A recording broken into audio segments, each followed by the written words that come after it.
Hello aspirants, how are you all? Once again, welcome back on my platform Means वाला. Here this is Suchita Singh. I hope आप सभी बहुत अच्छे होंगे और आप सभी का आज का मतलब प्रीलिम्स 2023 का एग्ज़ाम भी उतना ही शानदार गया होगा, ठीक है? तो सबसे पहले आप कमेंट करके बताएं कि आपका आज का एग्ज़ाम कैसा गया। और देखिए, जैसा कि आपने थंबनेल में देख ही लिया होगा, आज के इस वीडियो में हम प्रीलिम्स 2023 के पेपर फर्स्ट मतलब दैट इज़ जीएस उसका पूरा डिटेल एनालिसिस लेकर आए हैं, पूरा डिटेल सॉल्यूशन लेकर आए हैं, जिसमें हम हर क्वेश्चन के आंसर पर डिस्कशन करेंगे। All right, and one thing more, आपको इस वीडियो में जो आंसर्स बताए जाएंगे वो बहुत ही ज़्यादा सटीक है, बहुत ही एक्यूरेट है, ठीक है।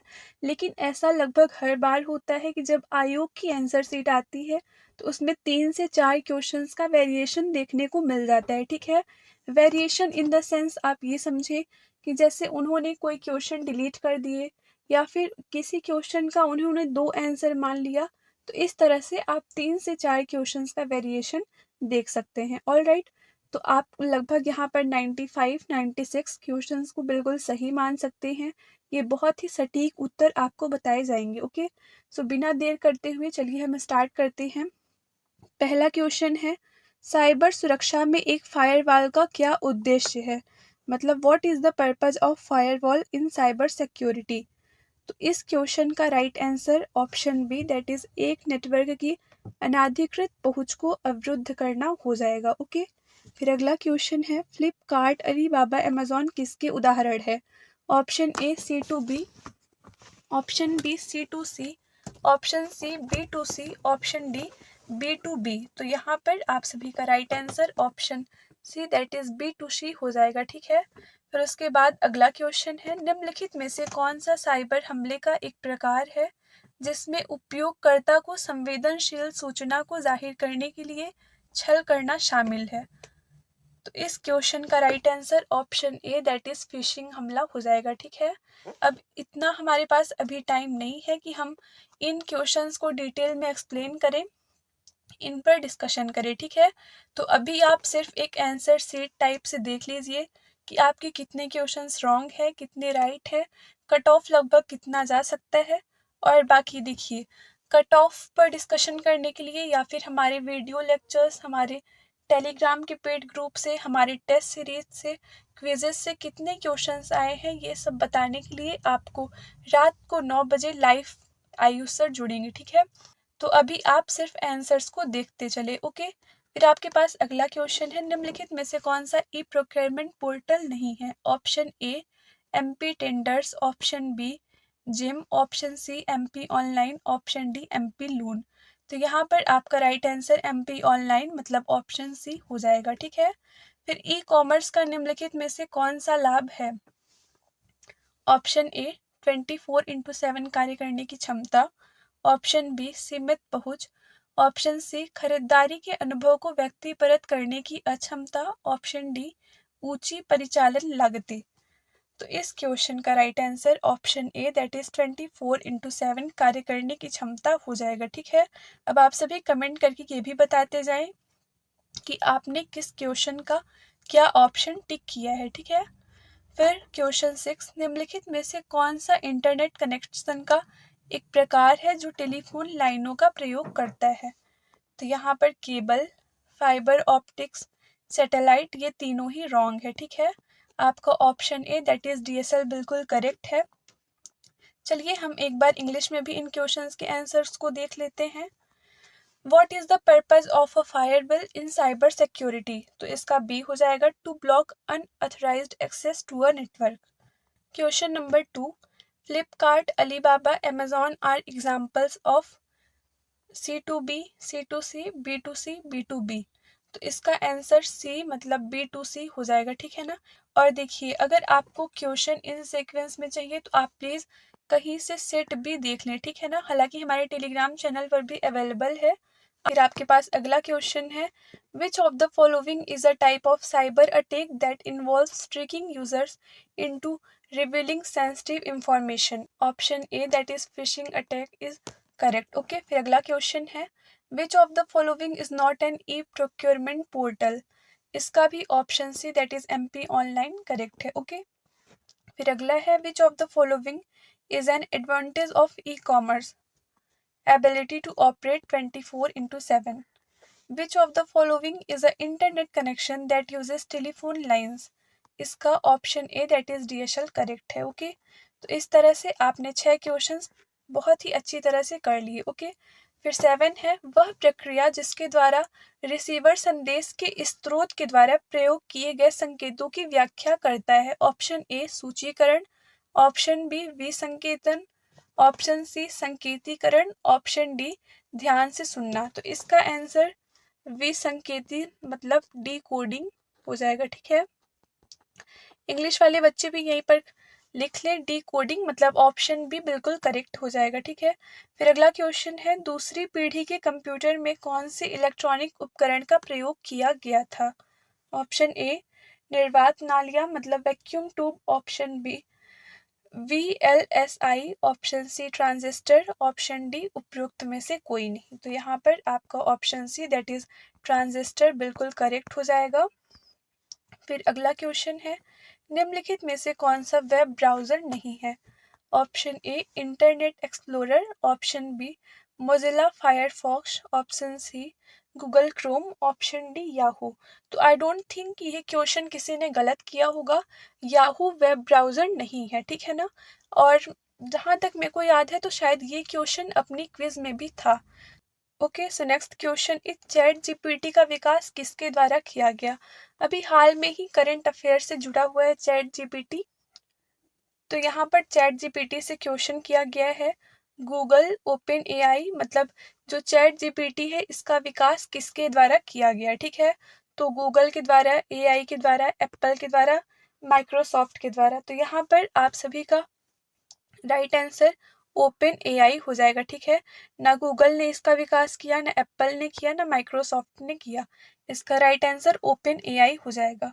फिर अगला क्वेश्चन है, निम्नलिखित में से कौन सा सुमेलित नहीं है? ऑप्शंस पढ़ें, आर्यभट्ट प्रेक्षण विज्ञान शोध संस्थान नैनीताल, रक्षा प्रबंधन महाविद्यालय सिकंदराबाद, ऑप्शन सी केंद्रीय भारतीय भाषा संस्थान मुंबई, ऑप्शन डी भारतीय विज्ञान संस्थान बेंगलुरु। ठीक है, तो आप सभी जानते हैं भारतीय विज्ञान संस्थान बेंगलुरु में है, रक्षा प्रबंधन महाविद्यालय सिकंदराबाद में है, आर्यभट्ट प्रेक्षण विज्ञान शोध संस्थान ये नैनीताल में है। ठीक है, तो यहाँ पर आपका जो आंसर बच रहा है दैट इज केंद्रीय भारतीय भाषा संस्थान मुंबई, वो गलत है, मतलब सुमेलित नहीं है पूछा है, तो यहाँ पर आपका ऑप्शन सी करेक्ट हो जाएगा। ठीक है, निम्नलिखित में से किसको विज्ञान और इंजीनियरिंग के क्षेत्र का पद्म विभूषण 2023 प्रदान किया गया है? अब ये करंट अफेयर से जुड़ा हुआ है। Option A Shri SM Krishna, option B Shri Dilip Mahalanabis, option C Srinivas Vardhan, option D Shri Narendra Singh Kapany. तो यहाँ पर आपका option D that is Shri Narendra Singh Kapany हो जाएगा। ठीक है, let's move to another question, निम्नलिखित में से कौन सी खिलाड़ी टोक्यो ओलंपिक 2020 में भारतीय महिला हॉकी टीम में शामिल रही? सुशीला चानू, मोनिका, वंदना कटारिया, उपयुक्त सभी। तो इसका राइट आंसर उपयुक्त सभी मतलब ऑल ऑफ द एबव होगा। ठीक है ना, सुशीला चानू, मोनिका, वंदना कटारिया ये सभी टोक्यो ओलंपिक भारतीय महिला हॉकी टीम की सदस्य मतलब हॉकी टीम में रही हैं। ठीक है, फिर आपके पास अगला क्वेश्चन है, amateur kabaddi federation of India का मुख्यालय कहाँ पर स्थित है? जयपुर हो जाएगा, ऑप्शन सी जो amateur kabaddi federation of India है इसका मुख्यालय जयपुर में स्थित है। ठीक है, हेडक्वार्टर्स भी क्वेश्चन आते हैं तो आपको हेडक्वार्टर्स को भी ध्यान में रखना चाहिए। फिर अगला है, मेजर ध्यानचंद खेल रत्न पुरस्कार 2022 किस खिलाड़ी को प्रदान किया गया था? करेंट अफेयर से रिलेटेड है, किस खिलाड़ी को मेजर ध्यानचंद खेल रत्न पुरस्कार 2022 दिया गया था? ठीक है, तो यहाँ पर आपका right answer option D that is Sharad Kamal हो जाएगा। शरद कमल को 2022 में मेजर ध्यानचंद खेल रत्न पुरस्कार दिया गया। ओके, फिर अगला क्वेश्चन है, इंग्लिश वाले बच्चे टिक कर लीजिएगा, I already explain that. Bharat ने अपना पहला एक दिवसीय अंतर्राष्ट्रीय क्रिकेट मैच किस देश के साथ और किस वर्ष में खेला था? Option A Australia 1977, option B England 1975, option C New Zealand 1975, option D England 1974। तो इसका right answer option D that is England 1974 हो जाएगा, ठीक है। भारत ने अपना पहला एक दिवसीय मतलब वनडे अंतर्राष्ट्रीय क्रिकेट मैच इंग्लैंड के साथ 1974 में खेला था। ऑल राइट, फिर अगला क्वेश्चन है 21 जून को अंतर्राष्ट्रीय योग दिवस के रूप में मनाया जाना किस वर्ष से प्रारंभ हुआ। मतलब अंतर्राष्ट्रीय योग दिवस जो कि 21 जून को मनाया जाता है, यह किस वर्ष से प्रारंभ किया गया, ठीक है। Option 2014, option B 2015, option C 2016, option D 2017। तो यहाँ पर right answer option B that is 2015 हो जाएगा, ओके। फिर अगला है सेंट्रल बैंकिंग अवार्ड 2023 में गवर्नर ऑफ द ईयर पुरस्कार किस देश के सेंट्रल बैंक के गवर्नर को प्रदान किया गया था। तो आप सभी को यहाँ पर कोई भी ऑप्शन नहीं पढ़ना है क्योंकि अपना भारत इसका राइट आंसर हो जाएगा, ठीक है। ऑप्शन डी मतलब भारत में सेंट्रल बैंकिंग अवार्ड 2023 में गवर्नर ऑफ द ईयर पुरस्कार भारत के सेंट्रल बैंक के गवर्नर को प्रदान किया गया। ऑल राइट, फिर अगला है प्रथम भारतीय महिला सैनिक स्काई ड्राइवर कौन है। Option A Sheetal Mahajan Rane, option B Manju, option C Anamika Sharma, option D Shweta Parmar. तो ये क्वेश्चन एज इट इज हमारी क्विज से आया हुआ है। हालांकि बहुत सारे क्वेश्चंस इसमें हमारे क्विज हमारी टेस्ट सीरीज पीडीएफ बहुत सारे कंटेंट से हैं, ठीक है। लेकिन आपको ये सब 9 PM पर आयुष सर के द्वारा बताया जाएगा। अभी आप आंसर्स देख लें, ठीक है। तो ये करंट अफेयर्स रिलेटेड है जिसका आंसर हो जाएगा option B that is Manju, okay. फिर अगला है निम्नलिखित में से किस उद्योगपति को भारत का इस्पात पुरुष कहा जाता है। तो यहाँ पर आपको कहीं नहीं जाना है। Option C that is Jamshed J Irani, ये इसका बहुत ही सटीक है। मतलब इस क्वेश्चन के आंसर में तो आई डोंट थिंक किसी को भी कोई प्रॉब्लम हुई होगी, ठीक है। फिर अगला क्वेश्चन है,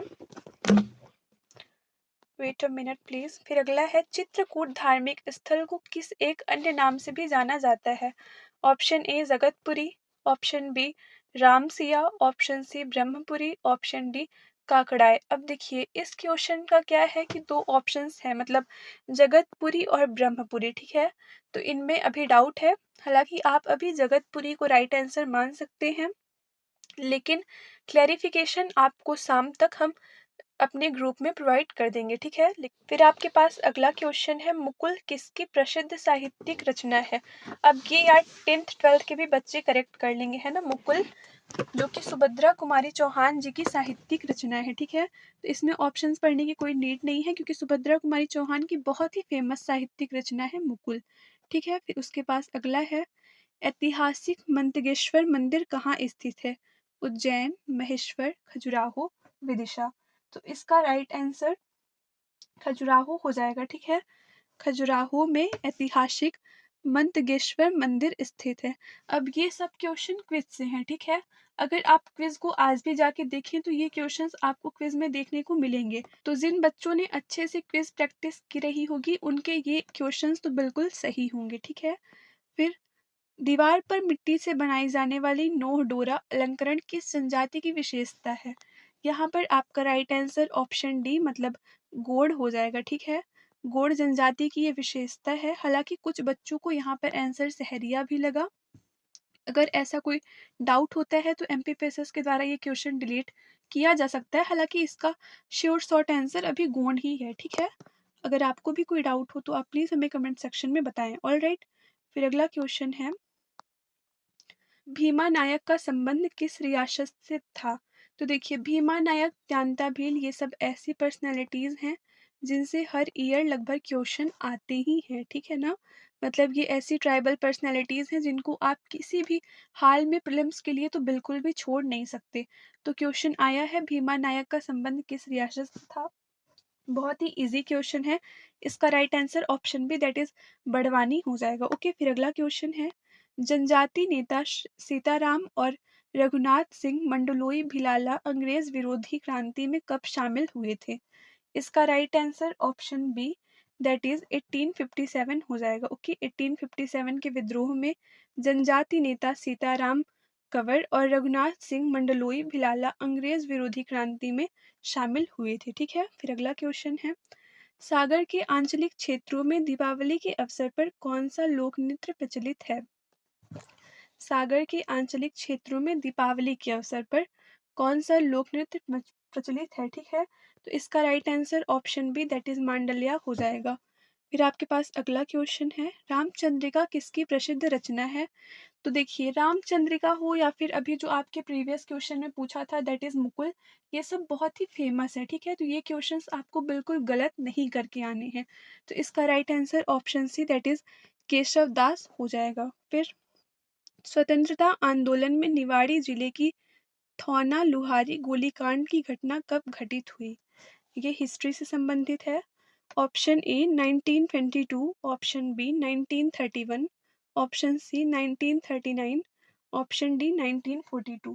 तो इसका right answer option C that is 1939 हो जाएगा। ओके, फिर बाल कृष्ण शर्मा नवीन के दो काव्य प्राण अर्पण तथा आत्मोत्सर्ग किस पर लिखे गए? अब इसका तो आई डोंट थिंक किसी को भी थोड़ा सा भी डाउट हुआ होगा। ठीक है, क्योंकि गणेश शंकर विद्यार्थी इसका क्वेश्चन का श्योर शॉर्ट आंसर है। ठीक है, तो बालकृष्ण शर्मा नवीन ने दो काव्य प्राण अर्पण तथा आत्मसर्ग गणेश शंकर विद्यार्थी पर लिखे थे। ठीक है, याद रखिए आप। फिर उसके बाद अगला है, ग्रीन मफलर किस प्रदूषण से संबंधित है? मृदा, वायु, ध्वनि, जल। तो इसका right answer option C that is ध्वनि हो जाएगा। ठीक है, ग्रीन मफलर ध्वनि प्रदूषण से संबंधित है। फिर अगला क्वेश्चन, पारिस्थितिकी तंत्र में ऊर्जा का प्रवाह निम्न में से किस पोषण स्तर पर जाने से कम होता है? इसे निम्नलिखित द्वारा समझा जा सकता है। थर्मोडायनेमिक्स के प्रथम नियम द्वारा, थर्मोडायनेमिक्स के द्वितीय नियम द्वारा, न्यूटन के द्वितीय नियम द्वारा, न्यूटन के तृतीय नियम द्वारा। तो इसका right answer option B that is thermodynamics के द्वितीय नियम, सेकेंड लॉ ऑफ थर्मोडायनेमिक्स हो जाएगा। ठीक है, ये बायो का क्वेश्चन है, पारिस्थितिकी तंत्र में ऊर्जा का प्रवाह थर्मोडायनेमिक्स के द्वितीय नियम के द्वारा समझा जा सकता है। ठीक है, फिर अगला क्वेश्चन है, ऑस्टियोक्लास्ट निम्नलिखित में से किससे संबंधित है? ऑप्शन ए हड्डी का निर्माण, ऑप्शन बी बेसल लैमिना स्त्रावण, ऑप्शन सी हड्डी टूटना, ऑप्शन डी मांसपेशियों का पुनरुद्भवन या फिर रीजनरेशन। तो यहाँ पर आप सभी जानते हैं जहाँ पर ऑस्टियो आएगा वहाँ पर आपको 100% कंफर्म हो जाना है कि वो हड्डी मतलब बोन से रिलेटेड रहेगा। ठीक है, तो ऑप्शन बी गलत, ऑप्शन डी गलत। ठीक है, अब बचा आपके पास दो, तो हड्डी का निर्माण और हड्डी टूटना। तो यहाँ पर हड्डी का निर्माण मतलब बोन फॉर्मेशन राइट आंसर है। ठीक है, तो इस तरह से फिर अगला क्वेश्चन है, वर्ष 2024 को अंतर्राष्ट्रीय कैमलीड वर्ष किसने आयोजित किया? यूएन मतलब यूनाइटेड नेशन, यूनेस्को, WHO, फिर यूएसए। ठीक है, तो इसका राइट आंसर यूएन हो जाएगा। यूनाइटेड नेशन के द्वारा वर्ष 2024 को अंतर्राष्ट्रीय कैमलीड वर्ष घोषित किया गया। ठीक है, फिर अगला है, निम्नलिखित में से कौन सा कृषि पद्धति का सही क्रम है? ये क्वेश्चन बहुत ही कॉमन सेंस पर बेस्ड था। ऑप्शन ए मिट्टी तैयार करना, सिंचाई, बुआई, कटाई। देखिए, अब यहाँ पर आपको दो ऑप्शंस तो बिल्कुल साफ दिख रहे हैं। ऑप्शन सी दैट इज बुआई, तो क्या पहले मिट्टी नहीं तैयार होगी पहले बुआई होने लगेगी?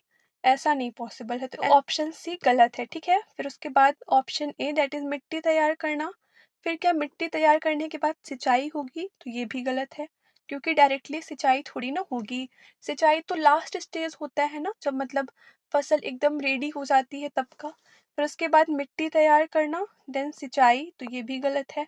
फिर ये आपको ऑप्शन बी दैट इज मिट्टी तैयार करना, फिर उसके बाद बुवाई, देन सिंचाई, देन कटाई। ठीक है, तो ये पूरे स्टेप्स हैं, तो इसका राइट आंसर ऑप्शन बी हो जाएगा। ऑल राइट, फिर अगला क्वेश्चन है, निम्नलिखित में से कौन सा भारत का विश्व स्तर पर स्वीकृत राष्ट्रीय हॉटस्पॉट नहीं है? ठीक है, कोई है करके तो नहीं चले आए हो, यहाँ पे नहीं है। ठीक है, तो हिमालय, नारो हिल्स, सुंडालैंड, पश्चिमी घाट। तो हिमालय भी है, सुंडालैंड भी है, पश्चिमी घाट मतलब वेस्टर्न घाट्स भी हैं, नारो हिल्स नहीं है। ठीक है, तो आपका नारो हिल्स राइट आंसर है, नारो हिल्स। ओके, फिर अगला क्वेश्चन है, निम्नलिखित में से कौन सा भारत सरकार का राष्ट्रीय पोषण कार्यक्रम नहीं है? यार देखो, यहाँ पूरे पेपर में नहीं नहीं नहीं वर्ड बहुत बार रिपीट हुआ है, ठीक है ना? तो ऐसे वर्ड्स को आप एग्जाम टाइम ही ध्यान दे तो मच बेटर है, क्योंकि इससे फिर सिली मिस्टेक्स नहीं होती हैं। ओके, सो यहाँ पर आपका सही ऑप्शन हो जाएगा ऑप्शन डी, दैट इज राष्ट्रीय मौखिक स्वास्थ्य कार्यक्रम, नेशनल ओरल हेल्थ प्रोग्राम। ये इसका सही आंसर हो जाएगा, ठीक है? ये भारत सरकार के द्वारा चलाया गया कोई भी राष्ट्रीय पोषण से संबंधित प्रोग्राम नहीं है। अगला क्वेश्चन, निम्नलिखित में से कौन सा सबसे स्थिर पारिस्थितिकी तंत्र है? ऑप्शन ए वन पारिस्थितिकी तंत्र, ऑप्शन बी रेगिस्तानी पारिस्थितिकी तंत्र, ऑप्शन सी समुद्री पारिस्थितिकी तंत्र, ऑप्शन डी घास का मैदान पारिस्थितिकी तंत्र। तो यहाँ पर समुद्री पारिस्थितिकी तंत्र आपका राइट आंसर हो जाएगा, ठीक है? फिर अगला है, निम्नलिखित में से कौन सा बायोडिग्रेडेबल प्रदूषक नहीं है, वापस नहीं है? कागज, भोजन एवं पादप अपशिष्ट, कीटनाशक, कास्ट एवं सेल्यूलोज। तो यहाँ पर आपका ऑप्शन सी, दैट इज कीटनाशक, इंसेक्टिसाइड्स सही हो जाएगा, ठीक है? फिर अगला है, सूर्य के व्यापक अध्ययन के लिए निम्नलिखित में से कौन सा इसरो का हाल का वैज्ञानिक मिशन है? तो ये क्वेश्चन तो यार बच्चे बच्चे ने सही किया होगा। आदित्य एल1, जो कि हर न्यूज़पेपर के फ्रंट पेज पे बहुत ही ज़्यादा चर्चित है, आदित्य एल1 चंद्रयान थी। यहाँ से क्वेश्चंस तो आने ही थे, ठीक है? फिर आपके पास अगला क्वेश्चन है, सॉरी, फिर आपके पास अगला क्वेश्चन है, निम्नलिखित में से किसके द्वारा महाराष्ट्र में गणेश उत्सव प्रारंभ किया गया था? Option A Bipin Chandrapal, option B Govind Ranade, option C Lala Lajpat Rai, option D Bal Gangadhar Tilak. तो यहाँ पर आपका right answer option D, that is Bal Gangadhar तिलक हो जाएगा। ओके, फिर अगला है, राष्ट्रीय आंदोलन के प्रथम चरण में कांग्रेस में निम्न में से कौन सी मांग नहीं की थी? तो इसका right answer option D, that is कार्यपालिका एवं न्यायपालिका का एकीकरण हो जाएगा, ठीक है? ऐसी कोई भी मांग नहीं की गई थी कि कार्यपालिका और न्यायपालिका का एकीकरण किया जाए। फिर अगला है, निम्नलिखित में से किसके द्वारा प्रथम बार पाकिस्तान शब्द का प्रयोग किया गया था? तो ये क्वेश्चन भी बहुत ही कॉमन है। Chaudhary Rahmat Ali, that is option B, इनके द्वारा सबसे पहले पाकिस्तान शब्द का प्रयोग किया गया था, ठीक है? किसी ने मोहम्मद अली जिन्ना तो नहीं किया है। इसका राइट आंसर ऑप्शन बी हो जाएगा। फिर अगला क्वेश्चन है, निम्नलिखित में से किस वर्ष में नादिर शाह ने भारत पर आक्रमण किया था?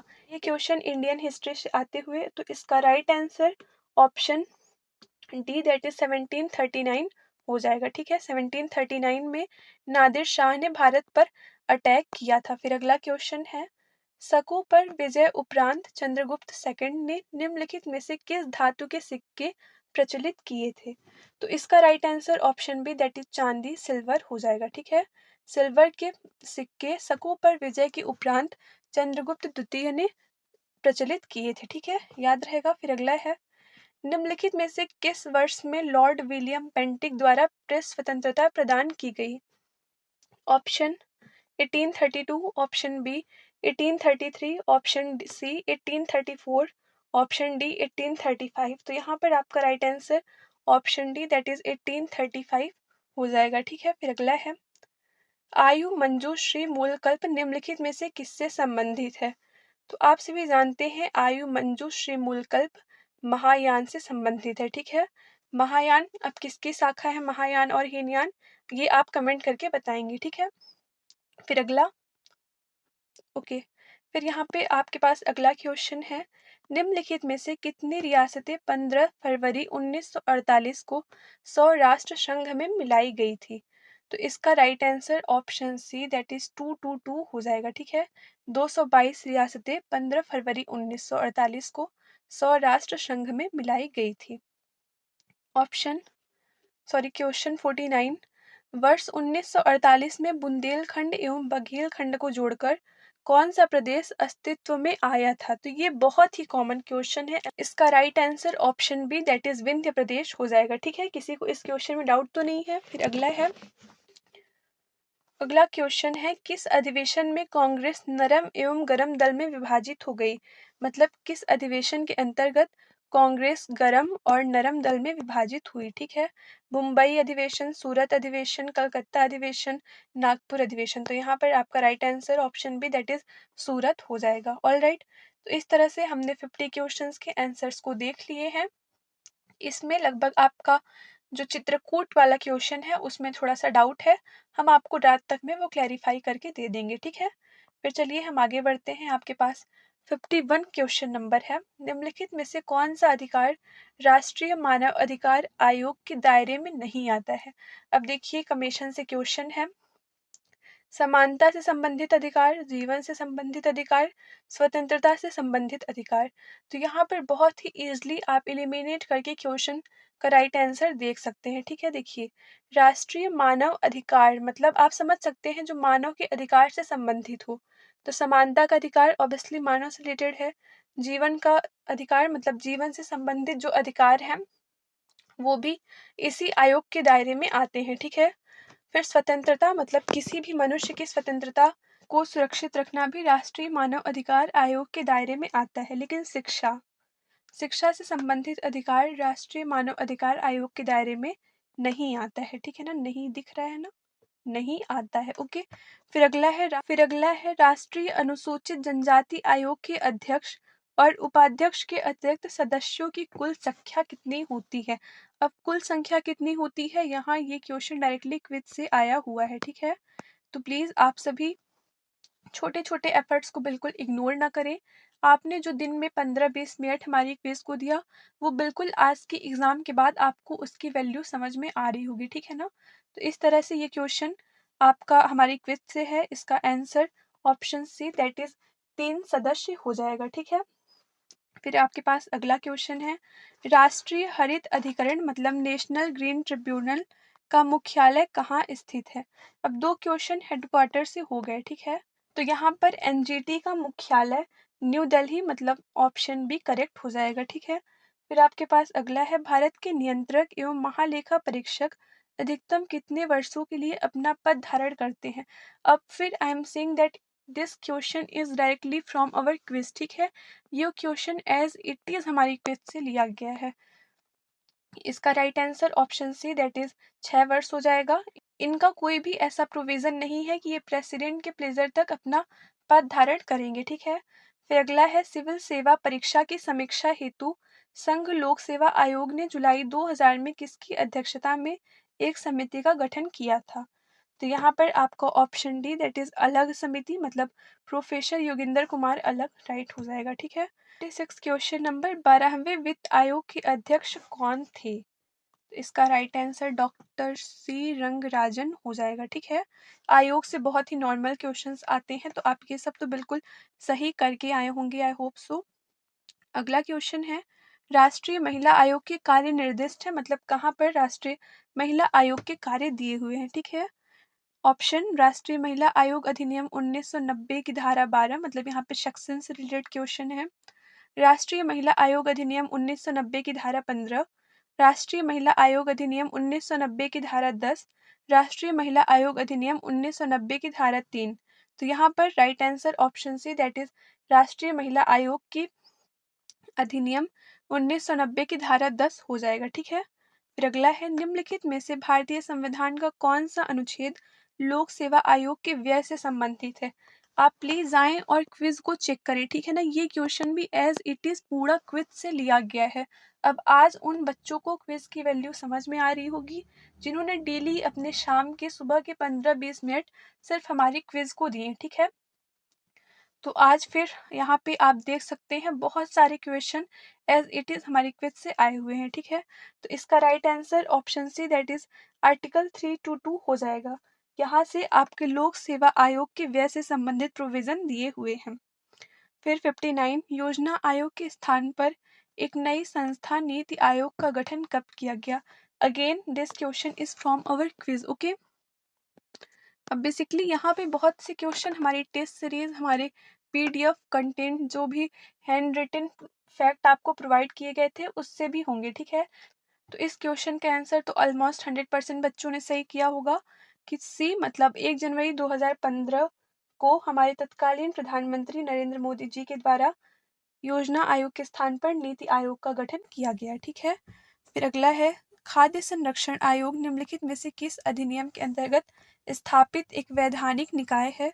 तो इसका right answer option A that is खाद्य सुरक्षा अधिनियम 2013 हो जाएगा। ठीक है, फिर अगला है 1980 में भारत में कितने बैंकों का राष्ट्रीयकरण किया गया था? ऑप्शन बी दैट इज 6 हो जाएगा इसका राइट आंसर। फिर अगला क्वेश्चन है भारतीय लघु उद्योग विकास बैंक सिडबी की स्थापना कब हुई थी? तो इसका राइट आंसर अप्रैल 1990 हो जाएगा। ठीक है, अप्रैल 1990 में सिडबी की स्थापना की गई थी। बेसिकली जो टॉपिक्स आपके सिलेबस में है उनका आप स्थापना वर्ष तो जरूर लर्न करके रखा करें। ठीक है, फिर अगेन स्थापना से ही क्वेश्चन है नाबार्ड की स्थापना कब हुई थी? तो इसका राइट आंसर 12 जुलाई 1982 दैट इज ऑप्शन सी हो जाएगा। फिर अगला है राष्ट्रपति के चुनाव के लिए निर्वाचक मंडल में कौन से सदस्य शामिल होते हैं? ये क्वेश्चन मैंने लेक्चर में भी 2 बार 3 बार 4 बार बहुत बार रिपीट किया था। फिर उसके बाद जब MCQ सीरीज चली तो उसमें भी मैंने ये क्वेश्चन 2 से 3 बार अलग अलग फॉर्म में आपको सॉल्व कराया था। ठीक है ना, जिन्होंने उन लेक्चर्स को देखा होगा उन्हें ये पता होगा। तो राष्ट्रपति का निर्वाचक मंडल में कौन कौन शामिल होता है? संसद के दोनों सदस्य, संसद के दोनों सदनों और राज्य विधानसभाओं के सदस्य, संसद के दोनों सदनों के निर्वाचित सदस्य और राज्य विधानसभाओं के निर्वाचित सदस्य, या फिर इनमें से कोई नहीं। तो आप जानते हैं राष्ट्रपति के निर्वाचक मंडल में सिर्फ और सिर्फ निर्वाचित सदस्य होते हैं। ठीक है, तो जब तक आपको ऑप्शन में निर्वाचित वर्ड ना मिले आप बिल्कुल उस ऑप्शन की ओर ध्यान न दें। ठीक है, तो पहला गलत, दूसरा गलत। तो यहाँ पर आपको ऑप्शन सी दैट इज संसद के दोनों सदनों के निर्वाचित सदस्य और राज्य विधानसभाओं के निर्वाचित सदस्य, ये होता है राष्ट्रपति का निर्वाचक मंडल। ठीक है, तो ऑप्शन सी करेक्ट है। इसमें कौन भाग नहीं लेता है? तो आई ऑलरेडी एक्सप्लेन कि संसद के मनोनीत सदस्य या फिर राज्य विधानसभाओं के मनोनीत सदस्य, और इसमें राज्य विधान परिषदों के कोई भी सदस्य भाग नहीं लेते हैं। ठीक है, याद रहेगा। फिर अगला है राज्य की नीति निर्देशक तत्वों की व्याख्या भारतीय संविधान के पार्ट 4A में की गई है। यह व्यवस्था किस देश के संविधान से ली गई है? क्वेश्चन तो बहुत नॉर्मल है कि व्यवस्था किस देश के संविधान से ली गई है, जिसका आंसर आयरलैंड हो जाएगा। ठीक है, लेकिन आप यहाँ पर एक पॉइंट नोट कर लें, क्वेश्चन में मिस्टेक है। मिस्टेक क्या है कि संविधान के पार्ट 4A जिसमें FD दिया हुआ है, तो नीति निर्देशक तत्व तो पार्ट 4 में है, तो इस तरह से इस क्वेश्चन को मोस्ट प्रोबेबली आयोग के द्वारा डिलीट किया जा सकता है। ठीक है, क्योंकि क्वेश्चन में मिस्टेक है और आंसर इसका option D that is Ireland सही होगा। क्वेश्चन 66 संसद का निर्माण निम्नलिखित में से किनके द्वारा होता है? बहुत ही नॉर्मल क्वेश्चन है। लोकसभा, राज्यसभा, राष्ट्रपति, इनसे मिलकर संसद का गठन होता है। ठीक है, अगला क्वेश्चन है शिक्षा का अधिकार किस संविधान संशोधन द्वारा मौलिक अधिकार में शामिल किया गया था? यार बहुत ही इजी क्वेश्चंस पूछे आयोग ने पॉलिटी में। तो शिक्षा का अधिकार किस संवैधानिक संशोधन द्वारा मौलिक अधिकार में शामिल किया गया? ये क्वेश्चन आपको बताया गया था MCQ लेक्चर में भी। इसका right answer option D that is 86वां संविधान संशोधन 2002 हो जाएगा। ठीक है, तो आप सभी में से किसी ने ऐसे क्वेश्चंस तो नहीं गलत किए ना? अगर आपने ये क्वेश्चन सही करके आए हैं, आपने ऐसे क्वेश्चंस अगर नहीं गलत किए जो लगभग सबने सही किए, तो आप मान के चले कि कट ऑफ सबके लिए वही है। क्योंकि देखिए कट ऑफ का क्या है, कट ऑफ सबके लिए वही रहता है। ठीक है ना, तो आपके पास अगला क्वेश्चन है अनुच्छेद 51A मौलिक कर्तव्य की व्याख्या करता है। फिलहाल कितने मौलिक कर्तव्य का उल्लेख है? बहुत ही इजी क्वेश्चन यार, आंख बंद करके ऑप्शन बी दैट इज 11 करके चले आना था। ठीक है ना, क्योंकि देखिए फिलहाल इसमें पूछा है, अगर प्रारंभ में पूछता तब तो 10 होता, लेकिन अभी पूछा है करंट का तो अभी 11 हो जाएगा। ठीक है, किस संविधान संशोधन के द्वारा प्रस्तावना में समाजवादी शब्द जोड़ा गया? इसका भी आंसर बहुत ही सामने है यार, 42वां संविधान संशोधन 1972 के द्वारा प्रस्तावना में समाजवादी शब्द जोड़ा गया। ठीक है ना, इस संविधान संशोधन के द्वारा प्रस्तावना में 3 नए शब्द जोड़े गए थे। फिर अगला है संविधान सभा का निर्माण किस योजना के तहत किया गया था? ऑप्शन ए क्रिप्स मिशन योजना, ऑप्शन बी कैबिनेट मिशन योजना, option C Simon mission, option D इनमें से कोई नहीं। तो इसका राइट आंसर हो जाएगा कैबिनेट मिशन योजना, जो कि संविधान सभा के गठन का आधार था। ठीक है, फिर अगला क्वेश्चन, निम्नलिखित युग्मों का मिलान करते हुए सही कोड की पहचान कीजिए। तो इसमें आपका right answer option A that is BDAC हो जाएगा। ठीक है, मतलब ए का बी, मानस का असम और सिमलीपाल का उड़ीसा और 4 का सी। ठीक है, तो ये इसका आंसर हो जाएगा। फिर अगला क्वेश्चन है, भूमिगत ताप के उपयोग का प्रथम सफल प्रयास कहाँ किया गया। तो इसका राइट आंसर USA इडाहो हो जाएगा। ठीक है, फिर अगला है, निम्नलिखित में से किसे मॉरिशस बेसिन भी कहा जाता है। तो इसका राइट आंसर मिजोरम होगा। मिजोरम को मॉरिशस बेसिन भी कहा जाता है। ठीक है, टाटी पाका तेल रिफाइनरी कहाँ स्थित है। तो इसका राइट आंसर आंध्र प्रदेश हो जाएगा। ठीक है ना, टाटी पाका तेल रिफाइनरी आंध्र प्रदेश में स्थित है। हालांकि ये क्वेश्चन थोड़ा मुझे मतलब मॉडरेट लगा, इजी तो नहीं कह सकते हैं, है ना। फिर अगला क्वेश्चन है, निम्नलिखित सागरों में से कौन सा गाजा स्ट्रिप के पास स्थित है। तो इसका राइट आंसर भूमध्य सागर दैट इज मेडिटेरियन सी हो जाएगा। ओके, निम्नलिखित का सही मिलान कीजिए। स्थान और राज्य में, मतलब कौन सा स्थान किस राज्य में है, आपको ये सही मिलाना है। ठीक है, तो आपका यहाँ पर option B that is CADB हो जाएगा। फर्स्ट का C, सेकंड का A, थर्ड का D बालाघाट मध्य प्रदेश में है, तो और फिर 4 का B हो जाएगा। ठीक है, तो आपको वैसे भी ऑप्शन से एलिमिनेट कर लेने थे क्योंकि बालाघाट तो मध्य प्रदेश में है। तो 3 का D ढूंढिए, तो 3 का D ऑप्शन बी में है, ऑप्शन डी में है। ठीक है, तो इस तरह से ऑप्शन एलिमिनेशन का ही गेम रहता। फिर निम्नलिखित में से किस पटल विरूपण प्रक्रिया के अंतर्गत कौन सी प्रक्रिया नहीं आती है। तो इसका राइट आंसर विषमांगी हो जाएगा। ठीक है, ऑप्शन बी करेक्ट है। राज्यों के अधिकतम से न्यूनतम साक्षरता अनुसार सही क्रम को इंगित कीजिए भारतीय जनगणना 2021 अनुसार।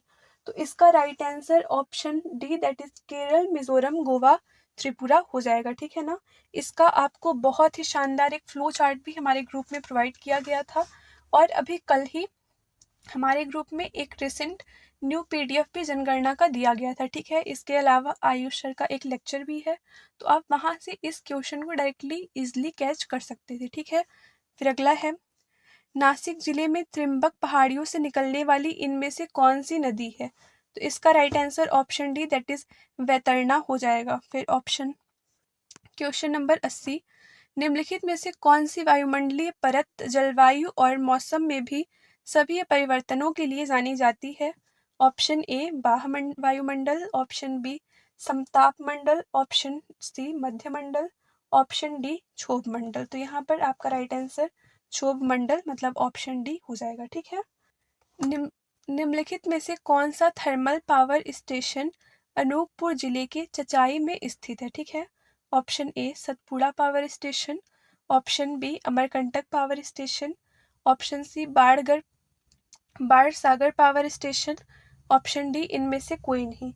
तो यहाँ पर आपका right answer option B that is Amarkantak power station हो जाएगा। ठीक है, फिर अगला, वर्ष 2020-21 में मध्य प्रदेश के कपास उत्पादन में निम्नलिखित में से कौन सा जिला प्रथम स्थान पर है।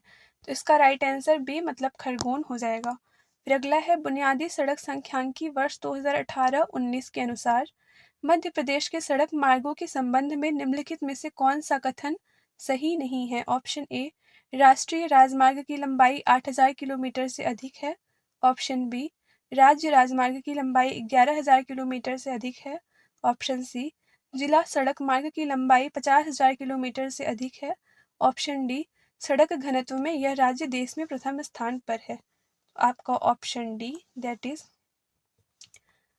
सड़क घनत्व में यह राज्य प्रथम स्थान पर है सही हो जाएगा, क्योंकि यहाँ पर क्वेश्चन ने पूछा था कौन सा सही नहीं है। ठीक है ना, तो ऑप्शन डी करेक्ट आंसर है। फिर आपके पास अगला क्वेश्चन है, वर्ष 2021-22 में भारत में तांबा उत्पादन में मध्य प्रदेश किस स्थान पर है। तो यहाँ पर आपका right answer option C that is प्रथम हो जाएगा। ठीक है ना, निम्नलिखित में से मध्य प्रदेश में कौन सी नदी 3 राज्यों से प्रवाहित होती है। ऑप्शन केन, सागर, माही, बेतवा। तो यहाँ पर आपका right answer option C that is Mahi हो जाएगा। ठीक है, निम्नलिखित में से कौन सी विशेषता मध्य प्रदेश की काली मिट्टी के संदर्भ में नहीं है? तो इसका right answer option C that is काली मिट्टी में रेत की मात्रा अधिक होती है हो जाएगा। आप स्टेटमेंट वाले क्वेश्चन बहुत ध्यान से पढ़िए, क्योंकि यहाँ पे नहीं वर्ड बहुत मैटर करता है ना।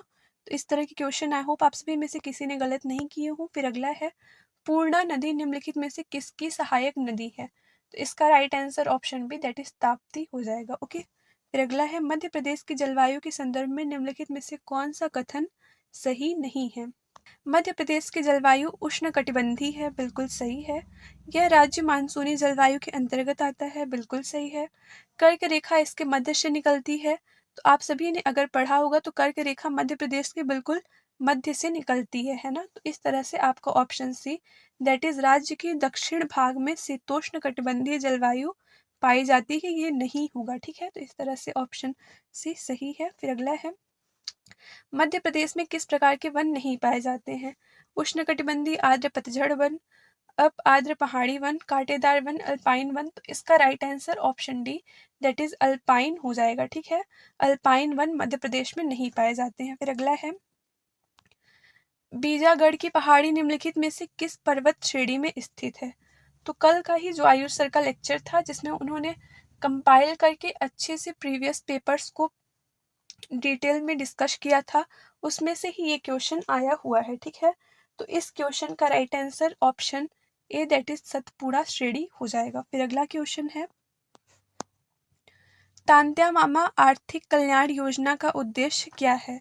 तो इसका right answer option B that is अनुसूचित जनजाति के बीपीएल श्रेणी के लाभार्थियों के नए उद्योगों व्यवसायों के लिए कम लागत वाले उपकरण एवं कार्यशील पूंजी की आपूर्ति करना, ये तांत्या मामा आर्थिक कल्याण योजना का उद्देश्य है। ठीक है, फिर अगला है, मध्य प्रदेश के किस शहर में ट्रांसफार्मर और संबंध उत्पादन के लिए समर्पित क्लस्टर है? हालांकि इस क्वेश्चन का भी आंसर अभी डाउट में है, लेकिन अभी आप ग्वालियर आंसर मान सकते हैं। ठीक है, बहुत से जगह में आपको भोपाल भी आंसर मिल सकता है।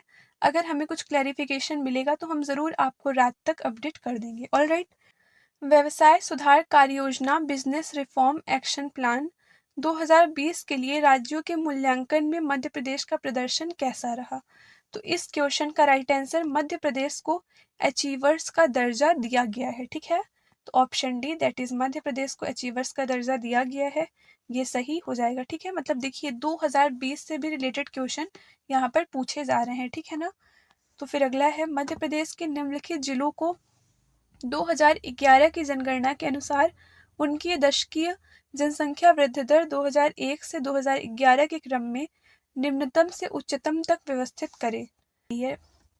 और आपका यही ऑप्शन सही भी है। ठीक है ना, अनूपपुर, बैतूल, छिंदवाड़ा, मंदसौर ये निम्नतम से उच्चतम क्रम है। डिकेड जनसंख्या वृद्धि मतलब डिकेड पॉपुलेशन ग्रोथ का। ठीक है, फिर अगला क्वेश्चन है, मध्य प्रदेश राज्य नीति एवं योजना आयोग रिपोर्ट 2023 के अनुसार मध्य प्रदेश के किस जिले में बहुआयामी गरीबी में सबसे अधिक सुधार देखा गया? तो इसका राइट आंसर अलीराजपुर मतलब ऑप्शन डी हो जाएगा। ठीक है, फिर अगला क्वेश्चन है, भारत में स्थानीय स्वशासन के जनक कौन थे? तो स्थानीय स्वशासन के जनक आपने बहुत सी जगह पढ़ा होगा, बहुत ही कॉमन क्वेश्चन है ना। तो इसका right answer option D that is Lord Ripon हो जाएगा। फिर अगला है, भारतीय संविधान के किस संशोधन के द्वारा नगर पालिका कानूनों को अद्यतन बनाया गया? तो इसका right answer option C that is 74th हो जाएगा। आपको वैसे भी 73rd और 74th कॉन्स्टिट्यूशनल अमेंडमेंट बहुत इंपॉर्टेंट है, इनको किसी भी हालत में हर एक प्रोविजन को लर्न रखना है ना। तो इसका राइट आंसर 74 हो जाएगा। फिर अगला है, निम्नलिखित में से कौन मध्य प्रदेश विधानसभा के प्रथम अध्यक्ष थे? Very simple question. तो इसका राइट आंसर पंडित कुंजीलाल दुबे हो जाएगा। ठीक है, फिर अगला है, कौन विधेयक धन विधेयक है या नहीं, इसका निर्णय राज्य में कौन करता है? तो चाहे राज्य में हो या केंद्र में हो, दोनों लेवल पर इसका निर्णय स्पीकर ही करते हैं। ठीक है, तो इसका राइट आंसर विधानसभा का अध्यक्ष हो जाएगा। ठीक है, फिर अगला है, उच्च न्यायालय के न्यायाधीशों की अधिकतम आयु सीमा कितनी है? तो ये 62 वर्ष है। आपको एमसीक्यू सीरीज़ में भी ये क्वेश्चन आई थिंक कराया गया था और ये भी बताया गया था कि ये 65 वर्ष अभी प्रस्तावित है लेकिन हुई नहीं है, ठीक है ना? तो इसका राइट आंसर 62 वर्ष हो जाएगा। तो इस तरह से हमने पूरे क्वेश्चन नंबर 1 से लेकर क्वेश्चन नंबर 100 तक पूरा 1 बाय 1 सॉल्व कर लिया है। हमने बहुत ही एक्यूरेसी रखी है। अब आप इसमें ये मान के चलें कि 2 से 3 क्वेश्चंस आपके थोड़ा डिलीट हो सकते हैं या फिर उनके 2 आंसर्स आयोग के द्वारा माने जा सकते हैं, ठीक है? ये बहुत ही सटीक है, सबसे पहले आपको हमारे चैनल पर दिया जा रहा है। तो if you like the video please share and subscribe our channel and या आप 9 बजे का वेट करें, 9 बजे आपके साथ आयुष सर लाइव जुड़ेंगे, ठीक है? So that's all for today. मिलते हैं आप सभी से अगले वीडियो में। टिल देन आप हमें ये बताएं कि आपका एग्ज़ाम कैसा गया, आपको हमारे कंटेंट से कितना प्रॉफिट मिला, क्या कुछ आपका एक्सपीरियंस रहा, आप हमसे शेयर करें, ठीक है? So that's all for today. Thank you so much. Okay.